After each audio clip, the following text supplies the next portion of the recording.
Ng'ato nyalo goyo dala gi dhako mapok onyuomo. Dhako mapok onyuomo mano to ne ogogo dala. Nyaka iter dhok. Kech koro idwa go dala. Mago koro timore kawuono. To machono to nyaka. Chono kata ne uonge dhiang' dalau. To wete gi wuonu nitie. To ibet mana piny.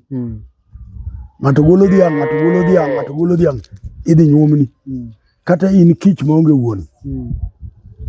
To ibedo piny. Iwuoyo, igolo dhiang', idhi nyuomni. Ma kinde machon ne dak igo dala gi dhako mapok inyuomo. Ne nyaka igo dala mana gi dhako misenyuomo. Dhako ng'eni kapok itere dhiang'. Tigo kode dala. To pok inyuome to osenyuolo nyithindo 2. Onyalo dhi. Kodhi to ok ilaw ndache. Ok ochiegi mano mosiepni. Nyithindo gi nyuolo ma uksayi. Ka ng'ato dhi onyuome to kae gi nyithinde.